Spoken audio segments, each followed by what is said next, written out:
आगे प्रिया अपने रूम में बैठकर रो रही होती है कि तभी उधर से मान आता है और उसका दरवाजा खटखटाता है और उससे पूछता है कि प्रिया क्या तुम सोई हुई हो। तो प्रिया जाकर दरवाजा खोलती है और फिर मान रूम के अंदर आता है। तो यहाँ पर प्रिया मान से माफी मांगती है और कहती है मुझे तुमसे ये सब नहीं पूछना चाहिए था, प्लीज मुझे माफ कर दो। तो मान कहता है इसमें तुम्हारी कोई गलती नहीं है, बल्कि माफी तो मुझे मांगनी चाहिए, मुझे तुमसे इस बात पर नाराज नहीं होना चाहिए था। तो प्रिया कहती है इसमें तुम्हारी कोई गलती नहीं है, गलती मेरी है, मुझे बिना पूछे तुम्हारे रूम की तलाशी नहीं लेनी चाहिए थी। तो मान कहता है इसमें तुम्हारी कोई गलती नहीं है और वो प्रिया को गले लगा लेता है। तो प्रिया काफी रोती है। तो मान उसे चुप कराता है और कहता है रोना बंद करो, इसमें तुम्हारी कोई गलती नहीं है। तो प्रिया कहती है तुम मुझसे नाराज तो नहीं होना। तो मान कहता है मैं तुमसे नाराज कैसे हो सकता हूँ, बिल्कुल भी नहीं, बल्कि मैं तो खुद से अपसेट हूँ कि मैं कितना बड़ा कायर था जो अपनी फीलिंग्स तुम्हारे सामने एक्सप्रेस ही नहीं कर पाया। क्या तुम अभी क्वान के बारे में जानना चाहती हो? तो प्रिया कहती है बिल्कुल भी नहीं, मुझे क्वान के बारे में बिल्कुल भी नहीं जानना। तो मान कहता है भले ही तुम नहीं जानना चाहती, लेकिन मैं तुम्हें बताना चाहता हूँ कि मेरे और क्वान के बीच क्या हुआ था, लेकिन उससे पहले तुम्हें मुझसे वादा करना होगा कि आज मैं तुम्हें जो सच्चाई बताऊंगा उस बारे में तुम किसी को भी नहीं बताओगी, बल्कि ये बात हम दोनों के बीच ही रहेगी। आगे मान प्रिया को अपनी लव स्टोरी बताता है और कहता है मैं और क्वान एक दूसरे से बहुत प्यार करते थे और हमारी शादी भी होने वाली थी, लेकिन तभी हमारी खुशियों को आग लग गई जब क्वान ने मुझे बताया कि वो प्रेग्नेंट है। इस बात को सुनकर तो मेरी पूरी दुनिया ही उजड़ गई थी। मैंने क्वान को कहा भी था अगर तुम मुझे इस प्रेगनेंसी के बारे में नहीं भी बताती तो भी मैं तुम्हारे बच्चे को खुशी खुशी अपना लेता, और शादी के बाद तुम मुझे ये कह देती कि ये मेरा बच्चा है तो मैं इसे खुशी खुशी अपना लेता, ना कि इसका डीएनए टेस्ट करवा कर तुम पर शक करता। फिर तुमने ये बात मुझे अभी क्यों बताई जब हमारी शादी होने वाली है? तो क्वान कहती है क्योंकि तुम बहुत ही अच्छे इंसान हो और मैं तुम्हारी फीलिंग्स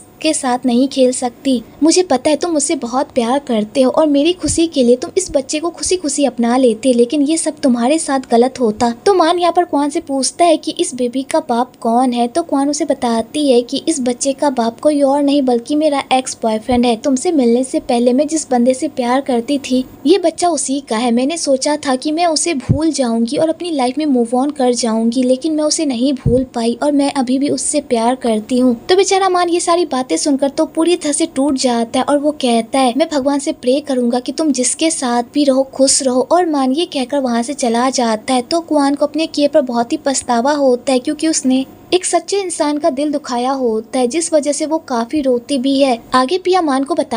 आगे मान प्रिया को बताता है कि मेरे और क्वान के बीच जो भी हुआ उस बारे में मैंने कभी भी किसी को भी कुछ भी नहीं बताया। मैंने अपनी फैमिली को ये बताया कि हम दोनों के बीच चीजें ठीक नहीं चल रही थी और क्वान मुझसे शादी नहीं करना चाहती थी, इसलिए मैंने इस शादी को तोड़ दिया। इस शादी के टूटने के बाद लोग मेरे बारे में बहुत सारी गॉसिप करने लगे कि मैं शादी से डर गया, इसलिए मैंने क्वान को डंप कर दिया। इसी तरह लोग मेरे बारे में तरह तरह की बातें बनाने लगे, लेकिन मैंने कभी भी किसी का भी कोई रिप्लाई नहीं दिया क्योंकि मैं क्वान की इज्जत की धज्जियां नहीं उड़ाना चाहता था। इसलिए मैंने कभी भी किसी को भी कुछ भी नहीं बताया कि आखिरकार मेरा और क्वान का रिश्ता क्यों टूटा। तुम मेरी लाइफ की पहली इंसान हो जिसे मैंने क्वान और अपने रिश्ते की टूटने की सच्चाई बताई है, और मैं तुमसे यही उम्मीद करूंगा कि तुम ये बात किसी को भी ना बताओ। तो प्रिया ये सारी बातें सुनकर काफी इमोशनल हो जाती है क्योंकि उसे मान के लिए बहुत ही बुरा लगता है। आगे मान प्रिया को बताता है कि क्वान से रिश्ता टूटने के बाद मेरा प्यार से भरोसा ही उठ गया था, जिस वजह से मुझे लगा कि मैं अपनी लाइफ में दोबारा कभी भी प्यार नहीं कर पाऊंगा। लेकिन जब मैंने तुम्हें पहली बार देखा तो मुझे तुमसे पहली नजर में ही प्यार हो गया था, क्योंकि तुम बहुत ही चेयरफुल, हंसमुख और नटखट लड़की थी और तुम बहुत छोटी भी थी, जिस वजह से तुम्हारा कोई बॉयफ्रेंड भी नहीं था। तो मुझे लगा कि मैं तुम्हारी तरफ अट्रैक्ट हो रहा हूँ इसलिए क्योंकि तुम्हारा कोई बॉयफ्रेंड नहीं है। अगर मैं तुमसे प्यार करूंगा तो तुम्हारा कोई एक्स बॉयफ्रेंड हम दोनों के बीच नहीं आएगा और तुम मुझे कभी भी छोड़कर नहीं जाओगी। और मैं यही सारी बातें सोच सोच कर सेल्फिश हो गया था, लेकिन मैं अपने सेल्फनेस की वजह से तुम्हारी लाइफ बर्बाद नहीं करना चाहता था। इसलिए मैं अपने आप से बार बार पूछता था कि क्या मैं सच में तुमसे प्यार करता हूँ या फिर मैं तुम्हारे अपने डर को छुपाने की कोशिश कर रहा हूँ। और मैं यही सारी बातें सोच सोच कर हमेशा तुमसे भागता रहा, लेकिन जब तुम मेरे पीछे बिना स्वार्थ के घूमती थी और मुझे पटाने की कोशिश करती थी तो मुझे बहुत ही अच्छा लगता था। लेकिन जब तुम मुझसे दूर हुई तब मुझे अपने प्यार का एहसास हुआ, तब मुझे पता चला कि मैं सच में तुमसे बेहद प्यार करता हूँ जैसे तुम मुझसे करती हो। तो प्रिया जब ये सारी बातें सुनती है तो वो काफी इमोशनल हो जाती है और वो मान को किस कर लेती है। तो मान भी अपनी अपनी फीलिंग्स पर कंट्रोल नहीं कर पाता और वो भी प्रिया को किस कर लेता है। वेल आपको यहाँ पर इन दोनों का रोमांटिक सीन भी देखने को मिलेगा, लेकिन तभी प्रिया काफी नर्वस हो जाती है। तो मान ये सब देखकर नोटिस कर लेता है कि प्रिया भी इन सब के लिए रेडी नहीं है, तो वो प्रिया को गुड नाइट कहकर वहाँ से चला जाता है। दूसरी तरफ ग्रैंडमा को होश आ जाता है, तो सारे लोग ग्रैंडमा को सही सलामत देखकर बहुत ही खुश होते हैं। तो यहाँ पर मान के पेरेंट्स ग्रैंडमा को कहते हैं कि हमने मान और प्रिया को इस बारे में कुछ भी नहीं बताया, क्योंकि वो दोनों हनीमून पर गए और हम नहीं चाहते थे कि इन सब की वजह से उनका हनीमून बर्बाद हो जाए। तो ग्रैंडमा कहती है तुमने बिल्कुल ठीक किया, वो दोनों तो अभी अभी ही हनीमून पर गए हैं और प्रिया को जब मेरी हालत के बारे में पता चलेगा तो वो सब कुछ छोड़ छाड़ के यहाँ पर आ जाएगी। अच्छा है वो दोनों वहीं पर रहे और उन्हें इस बारे में कुछ भी पता ना चले। जब वो लोग वापस आएंगे तब उन्हें इस बारे में बताना, ठीक है। तो यहाँ पर पैट ग्रैंडमा को कहती है आपको देखकर लगता है कि आप बिल्कुल ठीक है, इसलिए अब मैं घर जा रही हूँ। तो ग्रैंडमा कहती है जल्दी यहाँ से दफा हो जाओ, तुम्हारी शक्ल देखकर ही मुझे मौत आ रही है। और यहाँ पर ग्रैंडमा फिर से पैट को टॉन्ट मारती है, तो बेचारी पैट भी वहाँ से जाने लगती है। तो ग्रैंडमा पैट को कहती है अपने पति को जाकर कह देना मैं अभी मरी नहीं हूँ, इसलिए मेरे आम के बगीचे को छीनने की प्लानिंग करना बंद कर दे, क्योंकि वो उसे इस जन्म में तो बिल्कुल भी नहीं मिल पाएगा। तो पैट ग्रैंडमा की सारी बातें सुन लेती है और वहाँ से चुपचाप चली जाती है। दूसरी तरफ प्रिया उस किस के बारे में सोच कर काफी स्माइल कर रही होती है कि तभी उसे मान का कॉल आता है और मान कहता है प्रिया तुम अभी तक सोई नहीं हो। तो प्रिया कहती है मैं सोने ही वाली थी, नहीं मैं सो रही थी। और यहाँ पर वो काफी अटपटे जवाब देने लगती है क्योंकि उसे काफी शर्म आ रही होती है। तो मान कहता है प्रिया मुझे माफ कर दो, मैंने अपना वादा तोड़ दिया। मैंने तुमसे वादा किया था कि मैं तब तक तुम्हारे करीब नहीं आऊंगा जब तक तुम रेडी नहीं हो जाती, लेकिन आज मैंने अपना वादा तोड़ दिया, प्लीज मुझे माफ कर दो।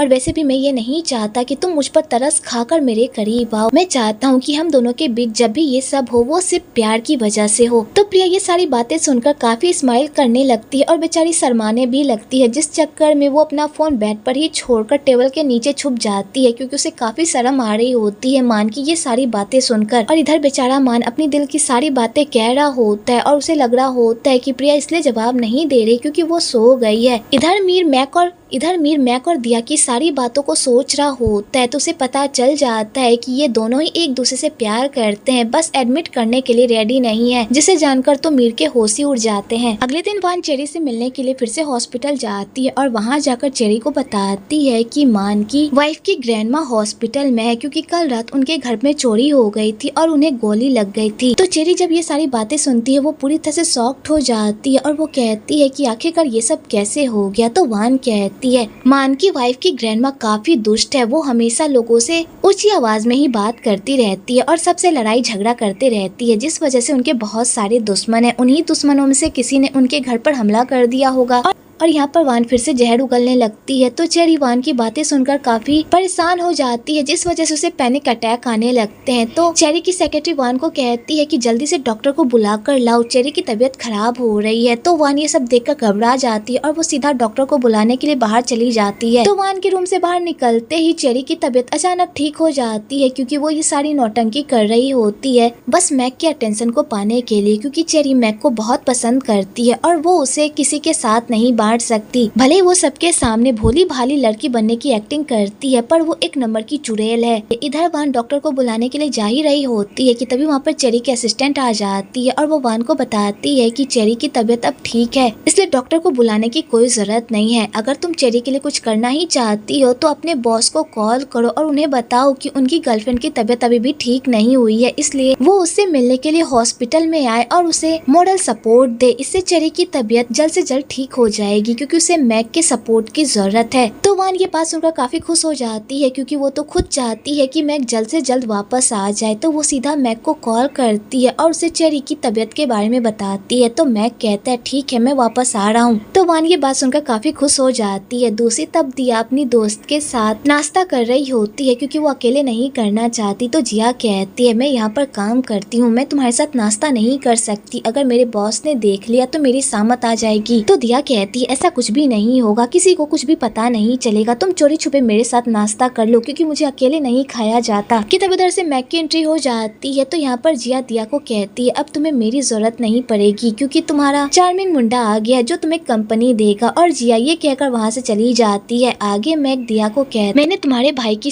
मैंने तुम्हारे भाई के सारे डाउट को क्लियर कर दिया और उन्हें पूरी बात भी बता दी है। अब तुम्हारा भाई तुम पर ज्यादा गुस्सा नहीं करेगा क्योंकि मैंने उसे बता दिया है कि तुम मेरे साथ भागी नहीं थी और हम दोनों के बीच ऐसा वैसा कुछ भी नहीं है जैसा वो सोच रहा है, इसलिए अब तुम्हें परेशान होने की कोई जरूरत नहीं है। तो दिया ये सारी बातें सुन लेती है पर वो कोई रिप्लाई नहीं करती। तो मैक कहता है अगर तुम्हारे भाई ने तुम्हें दोबारा वापस आने की परमिशन दी तो मुझसे जरूर मिलने आना, और मैक ये कहकर वहाँ से चला जाता है। तो दिया को ये सारी बातें सुनकर बहुत ही बुरा लगता है क्योंकि वो भी वापस जाना चाहती है पर वो अपने भाई की वजह से वापस नहीं जा सकती। आगे मान और प्रिया के बीच भी सब कुछ ठीक हो जाता है और ये दोनों सुबह सुबह ही एक दूसरे के साथ फ्लर्ट करने लगते हैं। वेल आपको यहाँ पर इन दोनों की क्यूट सी नोकझोंक भी देखने को मिलेगी। इधर कैट को जब ग्रैंडमा की हालत के बारे में पता चलता है और उसे ये पता चलता है कि ग्रैंडमा ने सबको मना किया है इस बारे में प्रिया को बताने से, तो वो जानबूझकर इस बारे में प्रिया को बता देती है। तो प्रिया को जब ग्रैंडमा की हालत के बारे में पता चलता है तो वो सीधा ग्रैंडमा को कॉल करती है और उसे कहती है कि वो वापस आ रही है। तो ग्रैंडमा बहुत कोशिश करती है कि प्रिया अपने हनीमून से वापस ना आए, पर प्रिया ग्रैंडमा की बात ही नहीं सुनती और वो वापस आने के लिए जिद करने लगती है। तो बेचारी ग्रैंडमा को भी हार माननी ही पड़ती है और कहती है ठीक है वापस आ जाओ। दूसरी तब मैक घर वापस जा रहा होता है तो मान यहाँ पर उसे विदा करने के लिए आता है। तो मैक मान से पूछता है कि तुम लोग घर वापस कब आ रहे हो। तो मान कहता है तुम्हारे जाने के कुछ घंटे बाद। तो मैक कहता है ठीक है फिर मैं चलता हूँ। तो मान यहाँ पर मैक को कहता है काश दिया भी हमारे साथ वापस जा पाती तो कितना अच्छा होता ना। मैक कहता है मुझे ऐसा क्यों लग रहा है कि तुम मुझे दिया के साथ सेट करने की कोशिश कर रहे हो। अगर भाई तुम ऐसा कर रहे हो तो ये सब करना बंद कर दो क्योंकि मेरे और दिया के बीच ऐसा वैसा कुछ भी नहीं हो सकता, क्योंकि वो मेरे टाइप की बिल्कुल भी नहीं है और मेरा कोई इरादा नहीं है अपने से यंगर लड़कियों को डेट करने का, इसलिए ये सब करना बंद कर दो भाई। और मैक ये कहकर वहाँ से चला जाता है। तो मान कहता है ये लड़का बिल्कुल मुझ पर ही गया है, एक नंबर का जिद्दी जो अपनी फीलिंग्स को इग्नोर मार रहा है। आगे चेरी ग्रैंडमा से मिलने के लिए हॉस्पिटल में आती है। तो ग्रैंडमा चेरी को देखकर काफी खुश हो जाती है क्योंकि चेरी ग्रैंडमा की फेवरेट एक्ट्रेस होती है। तो चेरी यहाँ पर ग्रैंडमा का हालचाल पूछती है और उनके साथ ढेर सारी फोटो भी क्लिक करवाती है। तो बंटी यहाँ पर चेरी को कहता है कि मैं ये सारी फोटो आपके व्हाट्सएप पर भेज दूंगा। तो ग्रैंडमा जैसे ये सुनती है कि बंटी के पास चेरी का व्हाट्सएप नंबर है, ये बात जानकर तो ग्रैंडमा के होश ही उड़ जाते हैं और वो बंटी से पूछती है कि तुम्हें चेरी का व्हाट्सएप नंबर कैसे मिला। तो यहाँ पर चेरी बातों को कवर अप करने के लिए झूठ बोलती है कि मैंने ही उसे नंबर दिया था उससे फोटो लेने के लिए। एक्चुअली यहाँ की स्टोरी ये होती है जब चेरी मान और पिया की शादी में मैक के घर गई थी तो वहाँ पर उसे मैक और दिया की नजदीकियाँ बिल्कुल भी बर्दाश्त नहीं हो रही थी,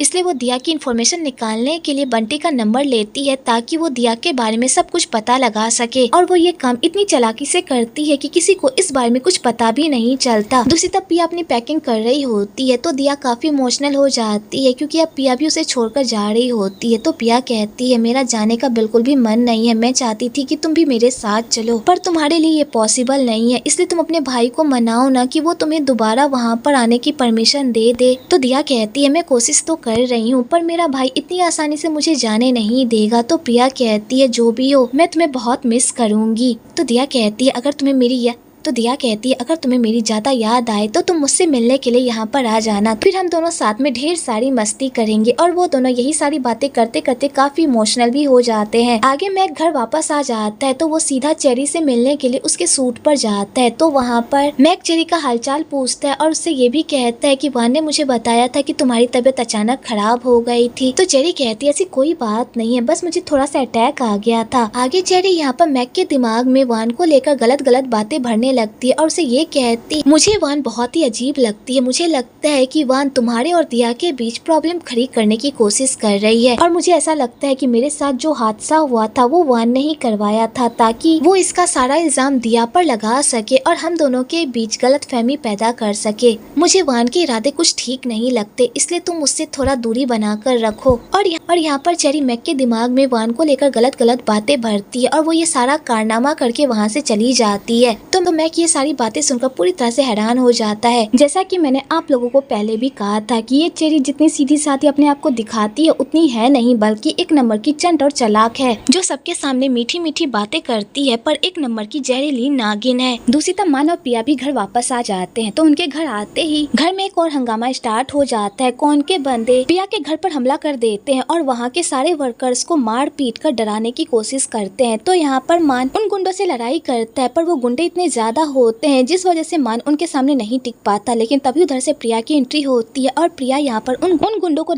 उन गुंडों को डरा धमकाकर वहाँ से भगा देती है और अपने पति को बचा लेती है। आगे सारे फैमिली मेंबर इसी बारे में बात कर रहे होते हैं तो यहाँ पर ग्रैंडमा सबको बताती है कि ये काम किसी और का नहीं बल्कि कौन का है। वो जानबूझकर ये सारी हरकतें कर रहा है ताकि मैं अपने आम के बगीचे उसे बेच दूं, लेकिन मैं ऐसा बिल्कुल भी नहीं करूंगी। उसे क्या लगता है कि वो इस तरह मुझे डराएगा धमकाएगा तो मैं उसके सामने झुक जाऊंगी? बिल्कुल भी नहीं। और ग्रैंडमा सीधा पैट को कॉल करती है और उसे धमकी देती है कि तुम अपने पति को संभाल लो, वरना अगर मैं अपने आप पर आ गई तो तुम्हारे पति की मैं बैंड बजा दूंगी। वो जानबूझकर ये सब कर रहा है ना ताकि मैं अपनी जमीन उसे बेच दूं, लेकिन ऐसा कुछ भी नहीं होगा। तो पैट जब ग्रैंडमा के मुंह से ऐसी बातें सुनती है तो वो पूरी तरह से हैरान हो जाती है क्योंकि उसे इस बारे में कुछ भी पता नहीं होता। तो कौन जानबूझकर ग्रैंडमा का कॉल कट कर देता है और कहता है कि तुम इस बुढ़िया की बात मत सुनो, ये बुढ़िया तो ऐसे ही किचकिच करती रहती है। तो यहाँ पर पैट अपने पति से पूछती है कि कहीं इन सारे हंगामे के पीछे तुम्हारा हाथ तो नहीं है। तो कौन यहाँ पर अपनी वाइफ के सामने साफ साफ झूठ कह देता है कि वो इन सारे कारनामे के पीछे नहीं है, इसलिए वो उस पर शक करना बंद करे।